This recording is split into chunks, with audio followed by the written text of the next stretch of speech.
Hello, welcome back, or welcome if it's your first time. I am Selena. I really appreciate you being here, and just want to start off by saying if you resonate with my message, if anything connects or lands for you, please definitely subscribe to the channel, give a like, and share this video for anyone who you feel it may inspire.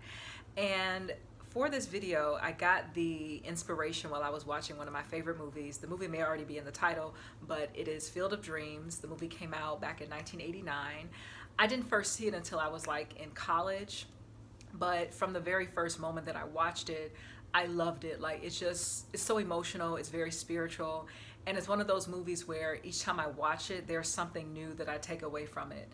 And it was on my Netflix carousel a few days ago, and I was like, oh, Field of Dreams is back. Because with Netflix, some movies have like a certain window of time that they're there, and then they're out of the rotation, and then they're back in. So with Field of Dreams, it goes back and forth. So this is a moment where it is currently on Netflix, and I was like, I need to watch it. And it was about 25 minutes into watching it, and I got like this inspiration, like this kind of download of something that I noticed from the beginning of the movie. And I don't want to spoil anything. If you haven't seen the movie, I highly recommend it.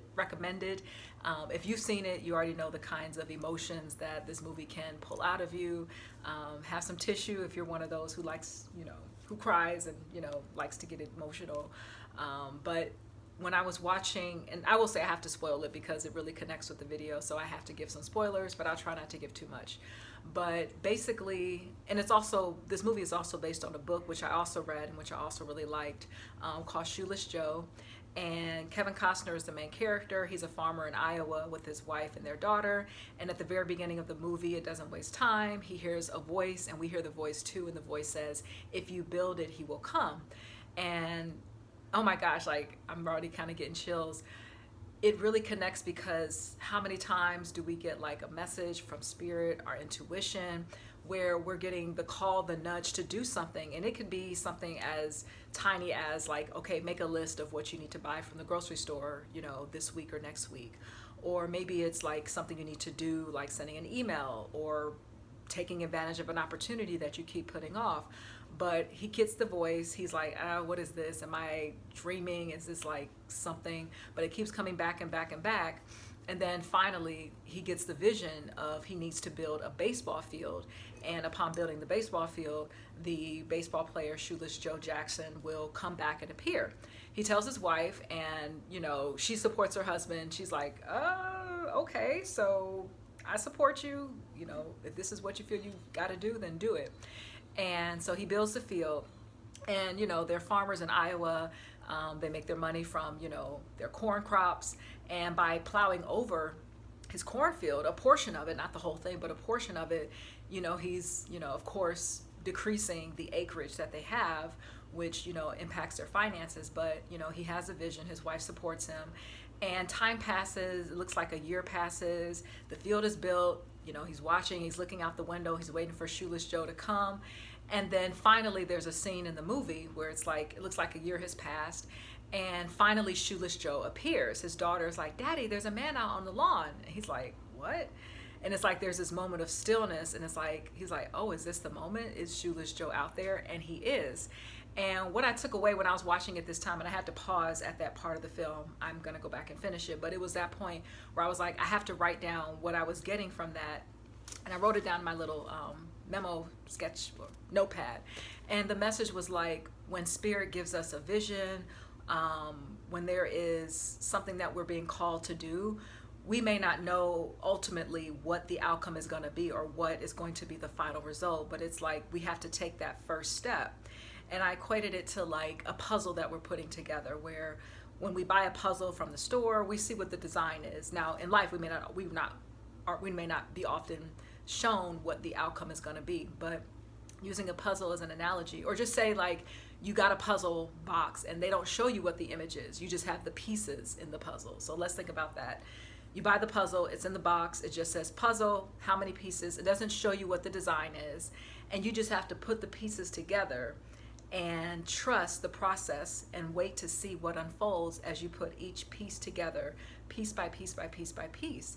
And in this movie, it's like he is thinking when he initially gets the vision, he's like, oh, Shoeless Joe is coming back. Shoeless Joe comes back. Other baseball team members that Shoeless Joe played with on the White Sox also come back. They come back to life. They're on the field. So these spirits, and no one else can see them except Kevin Costner, his wife, and their daughter. No one else can see. They're watching the games in the daytime, and their neighbors, and her brother is coming, his wife's brother, and they're like, what are you looking at? And the daughter's like, we're watching the baseball game, and they can't see it.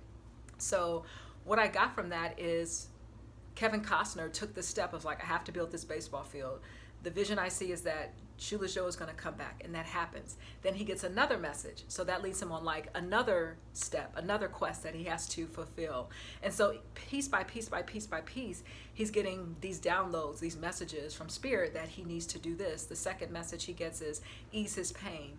And I think there's a third one, but I can't remember it.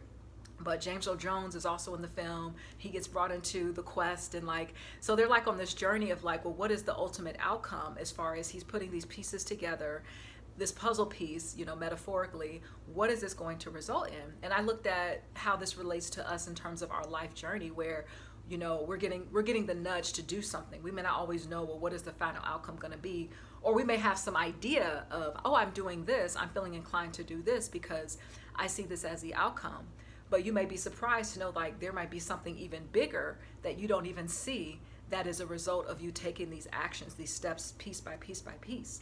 So ultimately in the film, we find out at the end that the person who ultimately comes back, the person that is really meant to, he's really meant to connect with, the person whose pain he's meant to ease, is his father's, Kevin Costner's father, who was a baseball fan, who was a fan of Shoeless Joe Jackson. His father comes back at the very end of the movie. And it's like this culmination, because in the beginning, there is some exposition and some explanation that he had a not so positive, relationship with his father at the time that his father died, and they kind of butted heads when he was a young adult. And so there was this sense of, there was some healing that needed to happen, where his relationship with his father was kind of in a place where there were perhaps some unspoken things. There were some things that needed to be healed before his father passed away that did not get a chance to be healed. He didn't get to meet, I don't think he got to meet his granddaughter. So there was just so much that happened, and it was like this unfinished business, sort of to say. And I saw it in the scope of a generational experience, where by him healing the relationship with his father, by his father being able to come back, and then being able to have that moment together at the end of the film where they play a game of catch together and they start talking, and he gets to meet the granddaughter and his wife. And it's sort of like this beautiful moment where for Kevin Costner, he can have this sense of closure, of peace, knowing that, you know, I did get to have another moment with my father. Even though he passed away years ago, now he's back. I can try to find a way to heal, to find peace, to understand my father better on a different level. And all these connections that he's making at the beginning, like if you build it, he will come, it's really about his father, by connecting with that thing that they both had in common, which was baseball. They both loved baseball, despite their, where they didn't see eye to eye, their misunderstandings.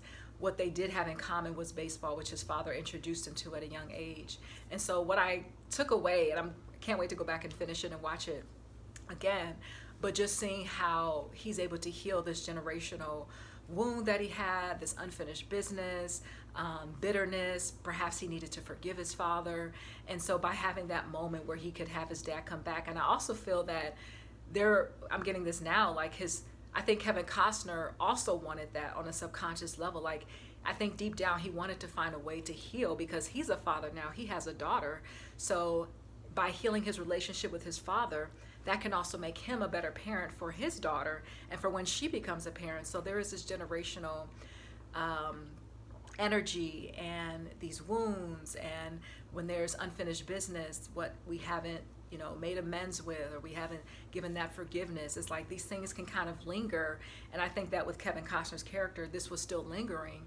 And I think that Spirit caught onto it. So Spirit is like, okay, I feel within you that you want to find some kind of closure with your father. Like there's something in you that needs to be healed. Or maybe Kevin Costner didn't know.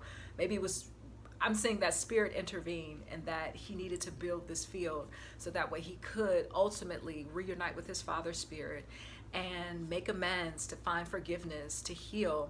And I think that for his Father's Spirit, him also receiving that sense of healing by feeling that I can reconnect with my son, those misunderstandings we had in our, when I was still alive, in the flesh, physically, in my physical body, I can feel that me and my son have made amends, that we're at peace now, that his soul can rest in more peace, knowing that he's had a chance to come back, to be with his son, to meet his granddaughter, his daughter-in-law.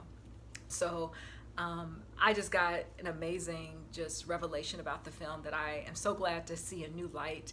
And if you stuck with me this far, thank you so much. Again, give a like, subscribe.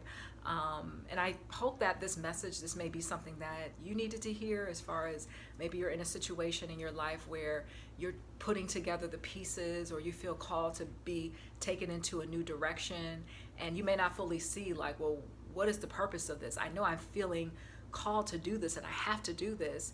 I don't know what's going to be on the other side, but I know I have to do this. I know that I'm being called to do this, and I have to listen to the call, because what we saw in the beginning of the film was like the voice did not let up. Like, it kept saying to him, if you build it, he will come.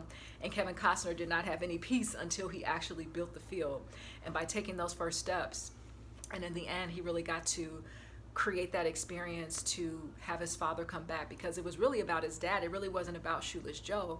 Yes, his father liked Shoeless Joe, but it was really about rebuilding and healing that relationship with his father, that generational tie, that even in death, there are things that can still linger. I hear, even in my own family, hearing stories about, this was unforgiven when this person passed away, and they kind of held on to that. And it's like, how does that fester and stay within you, where you feel like, man, if I had only said that, if I had only done that. And I think it helps us in a way try to appreciate making those amends as much as we can, while the person is still with us. And if that's not possible, what can we do even after their passing to find a way to make amends, to still communicate with them, to speak to their spirit, to really find a way to understand things from a different angle or perspective that maybe we didn't see when that person was still living. So I really recommend Field of Dreams. I actually started a blog post about this, so if you want to check out my blog, I'll have a link to that below. And thinking anything else? Yeah, so Field of Dreams, I recommend it. It's very spiritual. I think that, there's so much that I have taken away from it, and I feel like it's such an amazing movie, and I'm glad it was made. I sometimes wonder, would that kind of film have been made in this current time? And the 80s, the 90s, like those, that was a different body of filmmaking. I feel that things are so different now, and I'm just so grateful for that film. The book is great as well. There are things that are different in the novel compared to the film, but I feel like both are equally amazing and great in their own way, in their own space. And thank you so much for being here. I also think I want to read a little bit that I wrote down in my sketch. I keep saying sketch pad. Maybe I should start drawing. In my notepad. Excuse me. So I'll read a little bit of this. But one thing I put on the end is, don't give up on the puzzle. Don't give up on you. You must keep going. You look at a puzzle piece set at the store, and the box can show you what you need to make and what it's going to look like, but it doesn't tell which piece goes where. That's up for you to figure out. Your task is to take the first step and to start piecing it together with patience, and the knowing that soon, the more you continue through, you'll reach the result. Think of those intuitive nudges like another piece of the puzzle that is your life. And at the end of our lives, our puzzle is complete, and we can look at each piece and identify a moment, a lesson, an experience in our lives which constituted that puzzle piece. So think of our lives as we're building this puzzle piece day by day. Our lives, each day that we live, each moment, each month, each year. My throat. Yes, it's like we're putting together the puzzle piece of our life, and like, what will this masterpiece look like? So we are living this puzzle piece. So your life is a puzzle set, and each life, each moment, each experience, the good, the life experiences, the mistakes, the life lessons, like all of it is part of that puzzle piece set, all of it that we're putting together. So thank you so much for being here. I am Selena. I appreciate you, and please like, subscribe, come back again, and I will see you in the next video. Bye-bye.